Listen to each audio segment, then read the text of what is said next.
doing? I hope you're well. I'm Diana and welcome to my channel.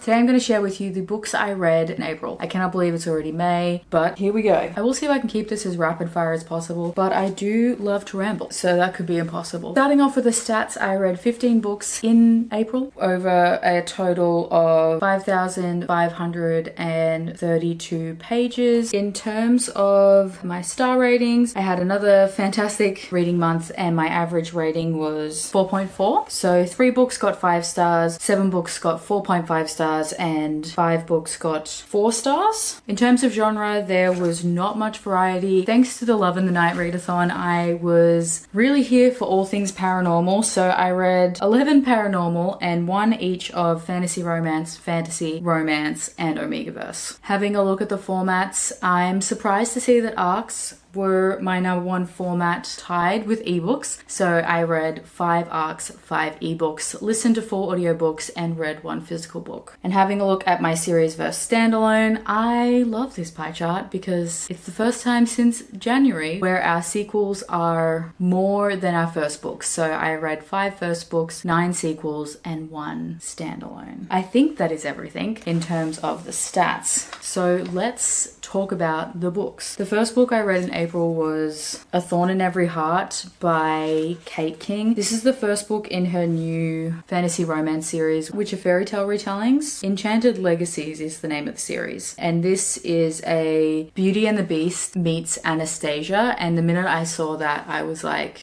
yes, I will read that. And I just adored everything. It did give me similar vibes to the Bargainer series by Laura Thalassis, but had that more enchanted fairy tale vibe where the Bargainer kind of goes a bit like dark fae. And yeah, there is some darkness in the series, but it's a bit more like subtle and sinister and kind of creeps up on you, which was such a fun time. We have Alex, who is really just going through a rough time. She's in her late 20s, early 30s, and kind of just grinding and going through the motions. She is a violinist and has quit the corporate life and is trying to find a job as a musician full-time, and it's hard, and she spends most of her day busking. And on top of that, she is married, but her marriage feels quite stale. In fact, we find out very, very early on in a cliche turn of events that her husband is sleeping with her best friend. On top of this, she also has a mother who is constantly judging Alex for her life choices. Like, this is a woman who feels quite stuck and doesn't really know what to do. So to have a loved one being in your face all the time, telling you that you're doing the wrong things and the choices you've made in your life are ridiculous, doesn't necessarily make you feel good. Her grandmother is a author of a very popular fantasy romance series and has had a bit of a meltdown during a convention, and Alex takes this point in her life where her marriage is in shambles, she's jobless, and returns home to take care of her grandma. Her grandma's not there yet, and she decides to go to the local bar and treat herself to a dinner, and ends up having a one-night stand with the sexy man who was talking to her at the bar, and then is promptly kidnapped and taken back to the fairy realm. You know, as what happens on a regular like Tuesday. The kidnapper is Damon, who is the half-brother to the Fae King Thorn. And in fact, at the start of the book, he has been banished to this ice prison and has been given the chance to escape with his friends if he finds the love of Thorn's life, who was a woman who traveled to the Fae realm, and it's going to stop the curse that's been placed on their people. Think Beauty and the Beast. So this curse doesn't necessarily turn them into beasts, but kind of lowers their critical thinking or their conscience, and they give into like their beastly urges. It happens during the daytime, so this whole court has become nocturnal in hopes of kind of combating the curse as best they can.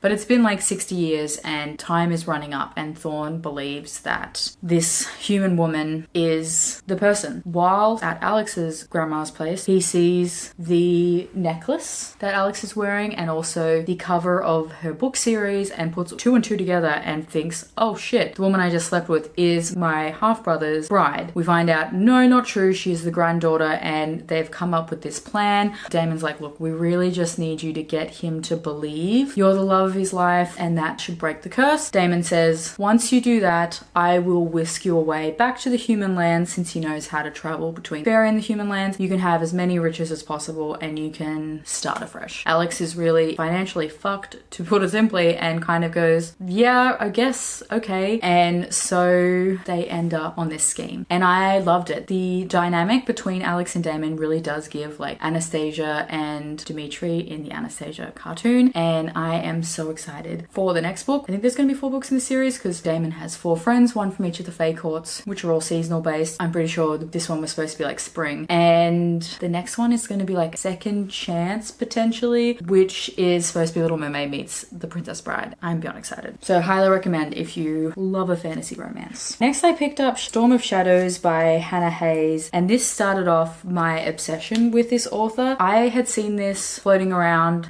as like a sign up for an arc. It is a paranormal romance with a magical school. Why choose? You should know by now that that's really all I need in a book for me to be interested. And I said, yes, I am interested. So I was hooked and I'm counting down the days for the sequels. In this world, we have shadow weavers who are our magical beings, and many moons ago, they fought back the darkness using firestones and dragons, and the realm is now divided into 4 quarters. It does give slight like dystopian Hunger Games vibes, and each quarter is designated its own livelihood and ways that they serve the realm. The Onyx quarter is your shadow weavers. That's the elite part of this realm as they are risking their lives to protect everybody. Then you have the Iron Quarter, which is where your athletes and soldiers are. They're basically the foot soldiers for the Shadow Weavers. You have the Granite Quarter, which is where your scholars and healers are. So they are inventing things and recording history and saving lives. And then you have the Slate Quarter, which is the Porous Quarter. It's where all the laborers are. And that is where our main girl, Bryony, lives. Bryony, growing up, believed what the realm was saying about going to Firestone Academy. So at 21, every eligible person is sent to the academy. You go through a series of trials and you are then allocated your quarter. She kind of believed, like everyone else did, that if you do your best, you could rise above the station life and the cards have dealt you with. But after her sister was off to go to the academy, she dies. And Bryony doesn't believe what the officials have told her about her death. Since then, her dad has become an alcoholic. Her stepmother has been abusive. So she's just lost the light in her life. She is 100% disenchanted. She's going to go to this school. She'll probably barely survive the trials and she'll be back to the Slate Quarter. She sees it as being pointless. The only thing that's driving her to want to attend is going to the academy and trying to find out exactly what happened to her sister. So her plan's pretty simple. She's going to fade into the background, survive the trials, and the other students, they get ranked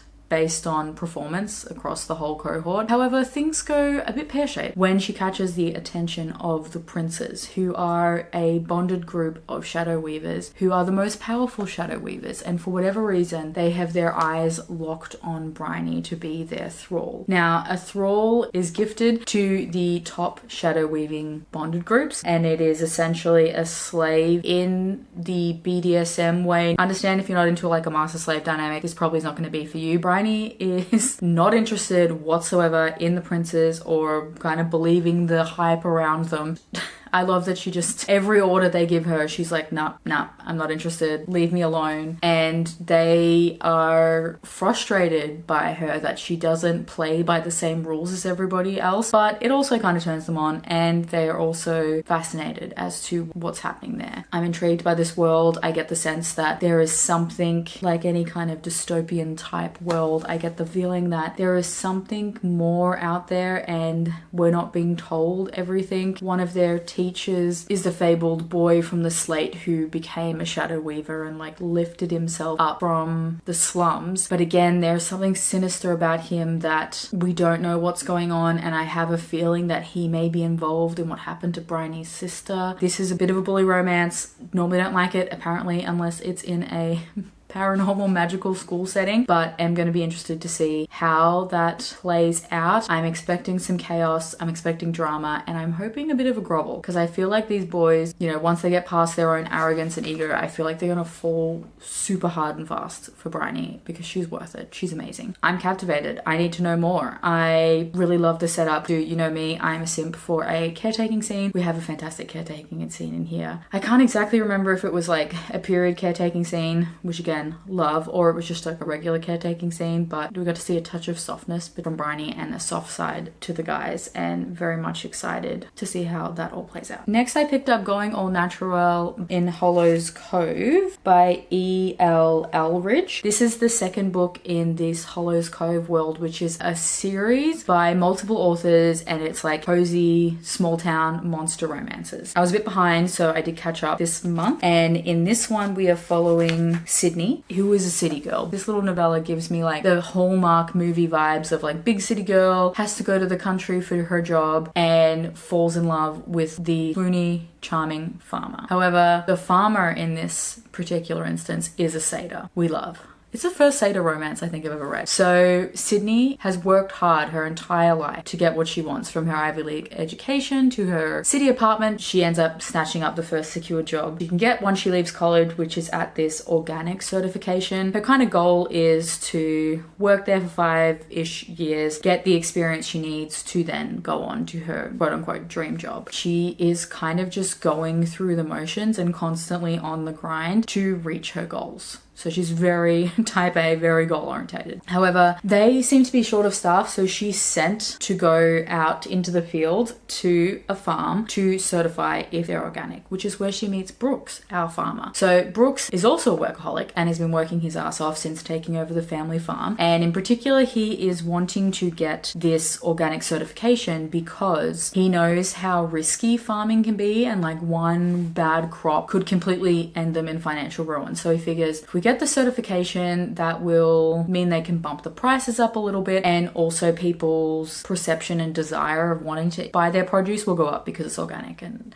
that's how labels work. I'm amazed that this book is less than 200 pages and we still get this like super slow burn romance. Sydney at the start is just not interested in chatting to the family or getting to know Brooks. She just wants to go in, get her job done, get out. And Brooks is kind of captivated by her, and throughout it we see that Sydney is fascinated by photography and is an amateur photographer, and she brings her camera around and takes photos, and throughout we quietly get Brooks supporting her creative ideas. And the job takes a little bit longer than she thought it would. Her hotel gets flooded as well, so she ends up having to move in with Brooks because there's no vacancies at the inn. They're drawn to one another, and they both get time to kind of pause, relax, and reflect on what they want out of life, and maybe realizing that slowing down and enjoying the fruits of your labor is worth it. And Brooks has a duck named Chicken who is hilarious and seems to like inadvertently time and time again force them into these forced proximity moments, and we love. So we get this kind of swoony slow burn which explodes into some heavy steam, including a truly hot pegging scene in the epilogue. So this was a fun time. If you're looking for equal parts sweet, steamy novella, highly recommend this series. I then picked up Love is Trash by Emily Antoinette, which is the third book in this series. This single-handedly has one of the best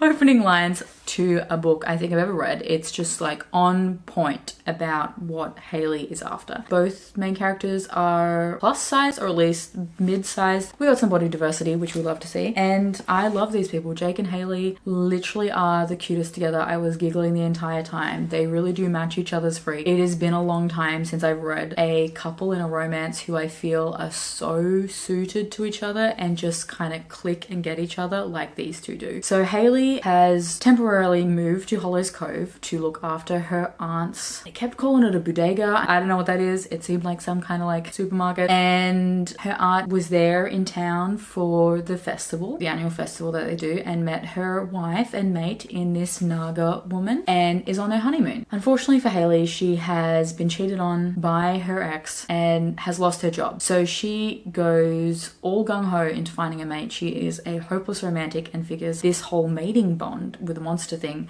might help alleviate her fears about people lying.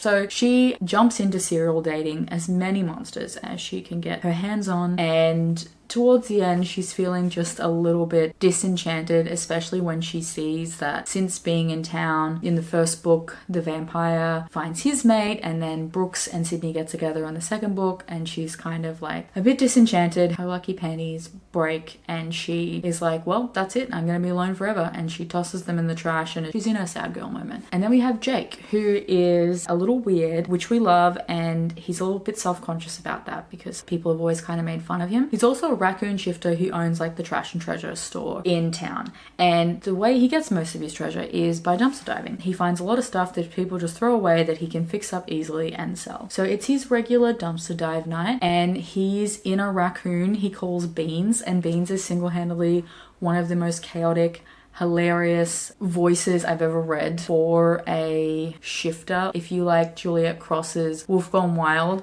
and you had Alpha, who's Mateo's wolf, Beans gives kind of that same energy, but instead of like alpha wolf, it gives like chaotic raccoon, and it's just perfect. Beans takes over control of the body and is captivated by this scent and is like mate, and ends up stealing Hayley's panties. Once Jake kind of comes to, is mortified and decides that he's going to avoid the crap out of Hayley because he can't look her in the eyes. Now, Hayley notices said raccoon coming into the trash, running off with her panties, and is worried that the store is going to have a raccoon problem. They're a bunch of teenage wolves who are hired to check out chicks for the store, tell her if there's a raccoon problem that she probably should go speak to Jake. So that puts Jake's plans out of action, and they end up on the series of like cute and chaotic dates. Jake sets up this very romantic stakeout of the dumpster as their first date, where he brings a couch, there's lighting, he's made tacos for her, and he's really, really nervous and doesn't want to fuck it up. I love just how stressed and chaotic he was, and I love that Hayley kind of grabbed his hand and told him to take a deep breath, and she said she's nervous about it too because this is important to her as well. And then they just go on a series of like wild and wacky dates. Hayley knows that Jake is keeping something from her and is worried with the things that are happening with her ex, but yeah, overall completely love this one. This again is another short one. This is only like 160 pages, and the amount of character depth development we get with a huge heaping of excellent spicy scenes, I loved it. Next, I reread Sin from the Make Games Apocalypse by Kay Lorraine and Meg Ann because I wanted to read this next book, Chaos. I completely love this series. Unfortunately, I think this is going to be the final in the Make Games universe, which makes me sad, but I'm excited to see what these ladies do next. I know they've also got a like dark cowboy romance, so maybe I'll pick that one up once I finish with the Make Games. This series we're following Mary, who is a succubus and is fated to be the mother of the Antichrist. So she is a very big player on the Apocalypse game board, and Lucifer is after her. Lucifer needs her because if he impregnates her, it is game over, Apocalypse wins. The four horsemen of the Apocalypse have decided to turn sides after being treated like shit in the Make Games death, and they have been tasked with minding Mary, and in fact they've been tasked with knocking her up because the good guys figured what better way to defeat Lucifer than changing the fate of her unborn child. However, Mary, while being a succubus, is quite terrified of her powers, doesn't have a lot of control, and is celibate, and seems to feed from being a cam girl. So the four horsemen have a lot to work with, and I love this one. I loved getting to see more of the dynamic between the horsemen. Sin, Grim, Malice, and Chaos. Chaos and Sin are 100% head over heels, all in, and they're doing whatever they can to woo Mary while also trying to knock her up. And then Malice is a little bit more reserved. We find out a bit more about his past, and he has a son and what his hold up is. And Grim is death and is worried about killing her. So that's why he's remaining distant, but he does give these like Daddy Don vibes, and I'm loving him. Malice is prickly and he's very resistant, but I feel like once he falls, he's gonna fall pretty hard. And then Sin is just like this big golden retriever who is playful and constantly wants attention. And then we've got Chaos, who is war, and he is again absolutely captivated by her, is very possessive. I think he's gonna be the one who struggles the most with playing nicely with the other horsemen. The Apocalypse is in full full swing. We have got Knights of Hell, Seals are breaking, and interspersed throughout we have Operation Puffin, which is where we get cameos from the characters from the other series as they try and figure out ways to stop the apocalypse. I loved it. I am excited for Malice and Grimm. I'm assuming is going to be the last book. I listened to this one audiobook. Single-handedly the best audiobooks I've ever read. The narrators in here do a phenomenal job of bringing these characters to life, and that probably makes zero sense to you, but just know that I completely love and adore this series. In fact, I read both of these on my birthday because I figured why not treat myself to a Make Games listen along for my birthday. If you haven't picked up the Make Games series, you need to. It is wild, bonkers, paranormal, why choose fun, and I think everyone should read it. Next, I picked up the Hart Academy by Hannah Hayes, and Hannah Hayes really had me in a chokehold. After reading Storm of Shadows, I needed more. I was very upset that Storm of Shadows is the first book in a series and the only book out. I just needed more of her writing. So this is a finished paranormal why choose series with a magical school. Tick, tick, tick. That was exactly what I was in the mood for. And I read the first 4 books. So I read Fractured Fates, Twisted Ties, Shattered Stars, and Burden Bonds. So I read 4 of the 5 books that were out and loved it. I will say, despite me reading both of these why choose paranormal romances with a magical school setting from Hannah Hayes, they do feel very different, which I did enjoy. It's like reading Casey Keen's series back to back. They feel like themselves. So in this we're following Brianna, who has been living in the wastelands with her aunt. She's been told that there are dangerous people after her and they're constantly in hiding. This world where we have the Republic, who are seen as light magic and they're orderly and everything's fine, everything's dandy, and they're at war with the West, who is where the evil magicals live. And there's this constant battle. Ree and her aunt have been on the run because both sides want her. She is supposed to be powerful and she's got to keep safe. Unfortunately, her aunt has passed before the start of this book and she's living on the last little plot of land that they have,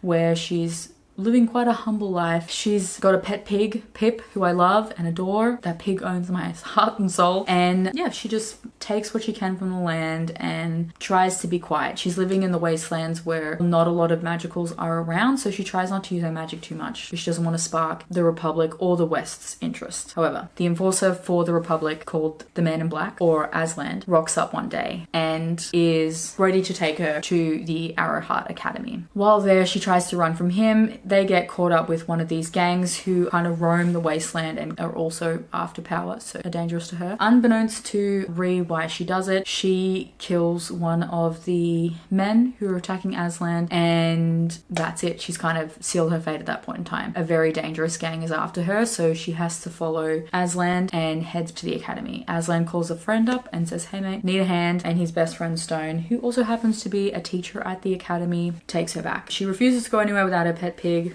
which I love. When we get to the academy, she is belittled constantly by, there is kind of like this high school vibe to this college setting where we've got like these mean cheerleader girls and the jocks are assholes. And for whatever reason, even the Republic is supposed to be seen as this like utopian of society. You can tell it's like funded by capitalism. The more money you have, the better off you are. Ree doesn't really have any money, so she has to work around the school to pay for her board. And she's in this crappy apartment with this girl named Winnie, who becomes her best friend, and I love their relationship together. You know, female friendships are so important, and I love it when a book just has such a beautiful friendship at the heart of the story. I mean, yes, it's a romance, and the why choose romance is super important as well, but I just feel like that relationship that Ree has with Winnie is so important to her, especially as she's navigating this new world and not having anyone in her corner. I think that was fantastic. Was a bit over the childish bullshit of being picked on because the 2 jocks who are head of this sporting team are interested in her, so they call her Pig Girl because why not? I do love that her reaction to the whole thing is like, grow the fuck up. Why does this matter? Like, just get a life. Leave me alone. I have no interest in these people and I have no interest in you, so just like leave me alone. There is a prophecy floating around that there is a powerful magical that will come to be the second coming of Queen Ethelstan. This was the prophesized queen who created the Republic, who had 5 mates. So we've got fated mates.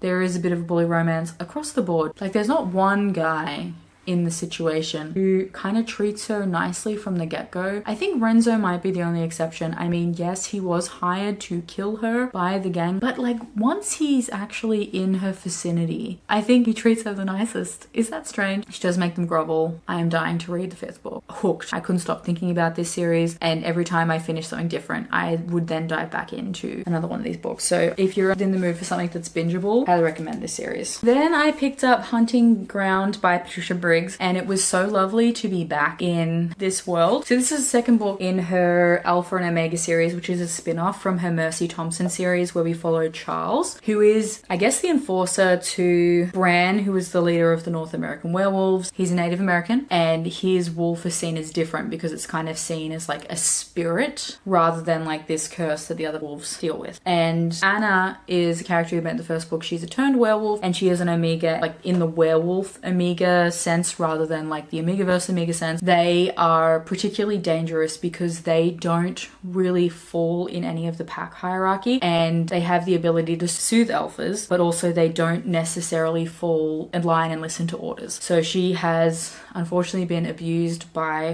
her previous pack and is now taking time to heal with Charles. They're still quite new in their relationship. This series follows them together. It's very episodic, which I do love in a paranormal romance, and we get to see their relationship develop as these books go on. Charles is the enforcer, right? No one particularly wants to see him because he's normally there to instill justice and potentially kill someone. And Anna is a bit terrified by packs of wolves. The opening scene of this is them having a snow fight, and it was very cute. Anna and Charles have been sent to a summit in Chicago. Basically, Bran has decided he wants the wolves to come out. The people already know about the Fae, so he wants the werewolves to come out. I believe this series takes place prior to the Mercy Thompson series, because in Mercy Thompson series, everyone knows about wolves. So he has invited the European delegates to Chicago to talk it out. Charles doesn't want Bran to go because he's getting this feeling that something bad's going to happen. So Bran says, fine, it's happening. They're on their way. If I'm not going, you're going in my stead. So we're pulled into this werewolf pack politics where there is some tension between particularly one of the French wolves, because he is known as, it sounds very nice in French, but he's like the butcher and is famous for liking to eat people. And even though they've been told to keep a low profile, he still does it. And what unfolds in here is actually not what I expected and kept me on my toes. There are plots afoot, werewolves are dying, Anna is under attack. I flew through this. I was so captivated, and it made me realize just how much I enjoy this paranormal world that I'm dying to get to the third book, which is Fair Game. I only have 2 more of these in paperback, and I don't know, there's just something about a mass market paranormal that I love. Like, look at that cover. And this is a priority series for me for the year, so I'm excited to continue on. Next, I picked up Pros and Cons by Stephanie Holmes. This is like book 5 in the Nevermore Bookshop series, and I love this series. This is a cozy mystery series with a why choose paranormal romance, and centers around a magical bookshop where every so often the classic section spits out a classic hero. Our main girl, Mina,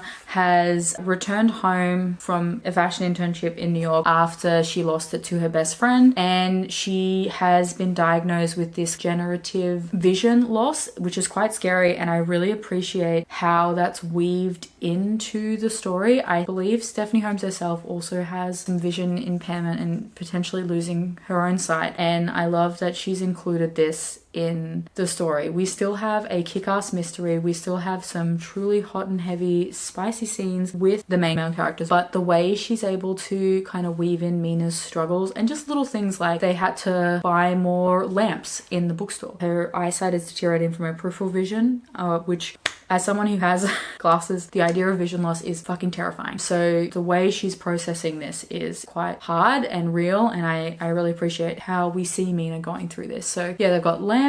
Mina is learning Braille, and she's using like the speech to text function a lot on digital devices, and she is going to get herself a seeing eye dog. I just appreciated this representation, and it doesn't take away from the captivating mystery of the particular episodic entry or the overarching macro plot, and it doesn't take away from how hot and heavy and entertaining the romance is. So her romance is with Heathcliff from Wuthering Heights, our brooding gothic hero, the crime lord. Was it the mastermind of crime? I think he's referred to as Moriarty from The Adventures of Sherlock Holmes, and Quoth, who is a raven shifter who seems to be the fusion of the Raven and the nameless narrator in Edgar Allan Poe's The Raven. In this particular instance, Moriarty has got himself into some trouble. We find out that the police are going to arrest him for this murder. He has set up a business where he helped people fake their deaths and move on, and one of his customers has wound up dead and everything's leading back to him. As they are getting arrested with Mina in tow, we find out that someone else has recently popped out of the classic section, and it's none other than Sherlock Holmes, and Holmes is going to do his best to get Moriarty released. There is some interesting tension, as it has been hinted at that Moriarty and Sherlock are exes, and yeah, this was a fun time. I love these books so much, and I'm excited to see how that goes. With the introduction of Sherlock, we do get some interesting movement in the overall macro plot. None of like the big reveals like what we had in previous books about Mina's relation to the store, but overall a solid installment to the series, and I'm having a lot of fun. Next, I picked up Psycho Beasts by Jasmine Mass. This is the third book in the Cruelverse, omegaverse, I think it's called, but it finishes up Sadie's story. So the next 3 books in the series are following Aaron, I believe. If you like unhinged, wild, bonkers, why choose paranormal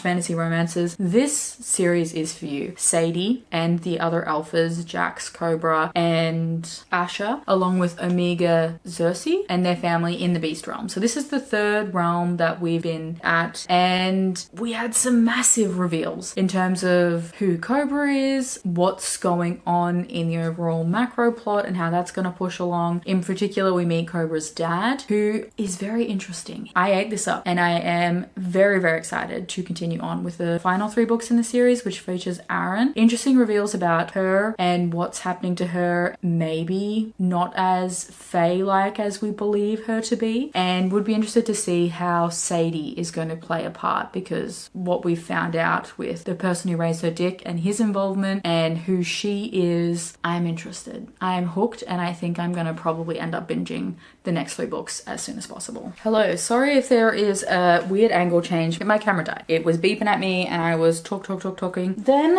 I picked up 7 Days in June by Tia Williams, and this has been on my TBR for the longest time. Tia Williams has been an author that I have heard so many amazing things about and have been excited to get to. This is a second chance romance between 2 authors. One of them's Eva Mercy, who is a paranormal romance author. She is like 15 plus books into a vampire romance series that she wrote when she was a heartbroken teenager, and is kind of becoming disenchanted with them and their story. She wrote them as a way to deal with this breakup, which happened after she met this guy for 7 Days in June, and she's now grown up. She's in her 30s, she has a daughter, and she's just not necessarily in love with these characters, and it might be time to let them go. However, she has bills to pay, she has a daughter, she has commitments, so she can't just really give up on it. She's also dealing with a chronic illness. As someone who deals with chronic pain, I'm always on the lookout for books that include chronic illness or chronic pain representation, and you can see just how debilitating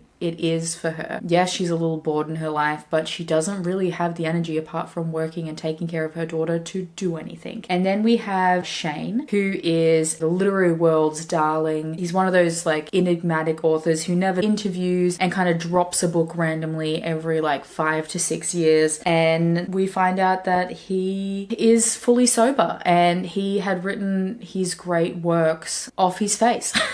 And he's now clean and is terrified. He can't write. He doesn't have that kind of freedom or connection into his craft that he did when he had no inhibitions, didn't have to think about it, you know? What's that Hemingway quote, like, write drunk, edit sober? He hasn't done that. He doesn't know how to write again. In the interim, he has been temp teaching at high schools, and he was a troubled teen. He was in and out of foster care, was a drug dealer. So now when he goes and temps as an English teacher, he kind of finds the poshest school in the area to get his income and payment. But he'll also work pro bono at the nearest struggling financially school and will mentor one of the kids there. It's possibly a way to kind of like heal his past self. Or Eva. So Eva and Shane met while they're in high school. Eva also has a pretty tragic backstory, which is possibly why she's so tenacious when it comes to her writing and providing a stable lifestyle for her daughter. Her mother was a pageant queen and kind of floated through life on a series of boyfriends. When she was younger, they were living in like 5-star hotels and mansions, but as she got older, it was dingier and dingier apartments and dodgier and more dangerous men who kind of assumed that as Eva got older, they were like a 2-for-1 situation, which is gross. The pair meet in Washington when Eva starts a new school. She is just drawn to Shane. Shane has very much got a wall up and wants nothing to do with anybody, and Eva's terrified about starting for like the 50th school. And we're hinted at that something happened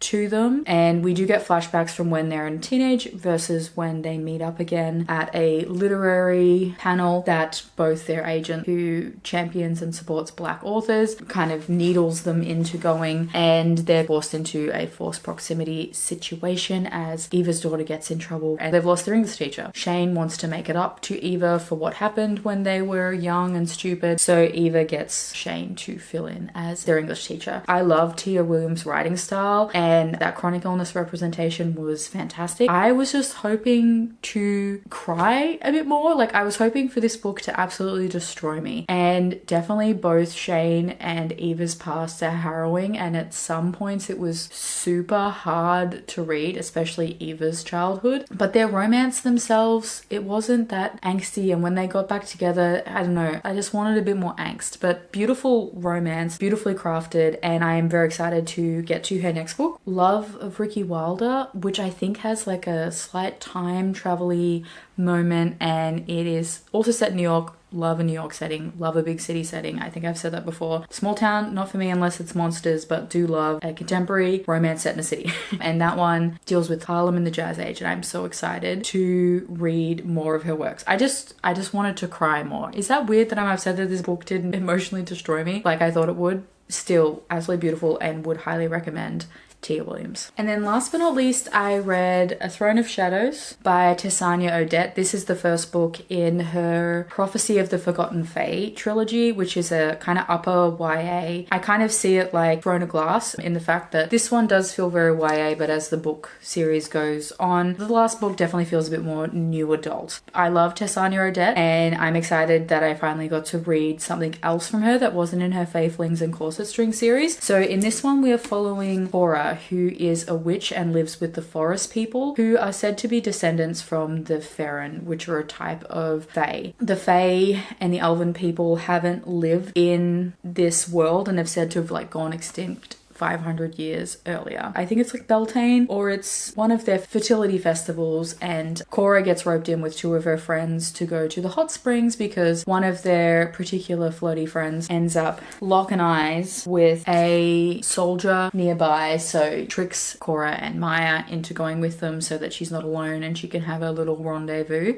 Things take a turn for the worse when Cora realizes that the soldier himself works for Duke Mordecai, who is the right hand to Demetrius, king of Hero, who is a very dangerous man, and in fact is someone that Cora had escaped from 6 years earlier and has found refuge with the forest people. On top of that, there are also Duke Mordecai's hunters, and what they're hunting in particular is unicorns. And Cora gets tangled up with these men and helps her friend Maya escape, and also helps one of the unicorns escape. We don't really know what's going on, and she ends up befriending the unicorn. His name's Valor. I love Valor. He must be my favorite character ever. Just the regal arrogance of Valor. He's beautiful and I love him. So yes, so that's Cora, and she is a witch. She has clairsentient magic. So the magic system is kind of based on different elements, and then there's also, she's a clairsentient witch, so that's to do with emotions, and she's considered a very powerful empath. So that's Cora, and then we've got Terran, who is the prince of Soleil, family, and his kingdom is in absolute turmoil because his father had decided to pull a Henry VIII, attempted to pull a Henry VIII, I should say, and decided to depose his mother in favor of his mistress. That didn't go down well with the Queen or the Queen's allies. So his kingdom is in financial ruin, to put nicely, and he has been promised to the Princess of Mina, Merlot, but neither of them like each other. In fact, Merlot has consistently undermined their engagement by inviting all the noble suitors of the land to undergo a series of trials. First was creating poetry, and then the top 3 will go on her heart's quest. Everyone thinks it's like a joke. She kind of comes across as this like vapid, simpering princess, and no one really takes her seriously and think it's going to be like, find me a black rose or some kind of task that's gonna maybe take a day or 2. However, she is white, calculating, a bit selfish, love her for that, and knows exactly what to get and how to avoid this marriage. So Taryn ends up being one of the chosen princes, and their mission is thus: find 3 unicorns. She wants the horn of one, the pelt of another, and she wants the other one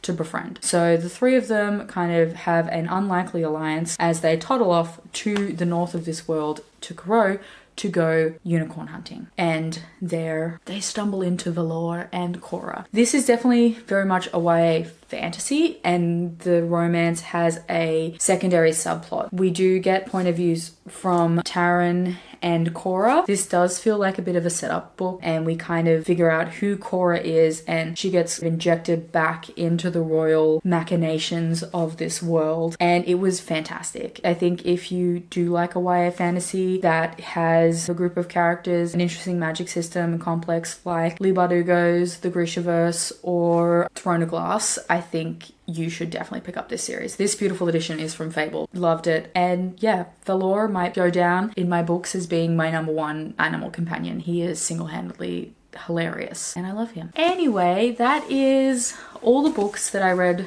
in April. I feel like that was a touch rambly, and I'm not sure if anything made sense, but just know that I had a pretty fantastic reading month because my average rating was like almost 4.5 stars. Comment down below and let me know what your favorite read for April was, or you can leave me a unicorn emoji for A Throne of Shadows by Tessania Odette. If you'd like to see more content from me, please like and subscribe. I'll be attempting to post new videos every Sunday or when the mood strikes. Linked in the description box below will be these books, reviews if I have them, along with my social media channels if you'd like to talk to me or follow me on any other corner of the internet. Anyway, that's all from me today, guys. I hope you're doing all kinds of well, and I will speak to you soon. See ya!